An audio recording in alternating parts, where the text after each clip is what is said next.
In 1920, the 19th Amendment, guaranteeing women the right to vote in federal and state elections in the U.S., is ratified by the required 3/4 of the states. America's suffrage movement grew out of the abolition and temperance movements of the 19th century.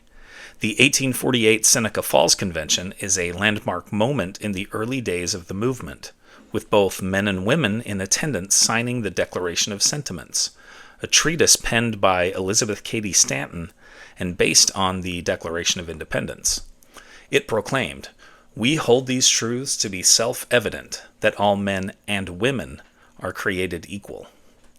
The participants also passed a resolution declaring that it is the duty of the women of this country to secure to themselves their sacred right to the elective franchise. Some publicly ridiculed the efforts of the Seneca Falls Convention. The scorn was harsh enough to cause some backers of women's rights to withdraw their support. Nevertheless, Seneca Falls marked the beginning of the women's suffrage movement in America. Susan B. Anthony became an important figure in the movement in the second half of the 19th century, famously breaking the law by voting in the 1872 presidential election. She was fined $100, a fine which she refused to pay. During World War I, Lucy Burns and Alice Paul directly targeted U.S. President Woodrow Wilson, demanding the vote with protests outside the White House.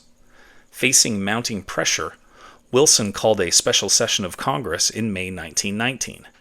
In previous years, Congress had voted down the amendment 6 times. However, this 7th time was the charm. The amendment then went to the states for ratification. A vote in the Tennessee House of Representatives puts the amendment over the threshold, with a deciding vote cast by Harry T. Byrne, a 24-year-old legislator who reputedly changes his vote after receiving a note from his mother. Her message includes the words, "Don't forget to be a good boy." Byrne listens to his mother. The 19th Amendment is formally adopted into the Constitution 8 days later, on August 26, 1920.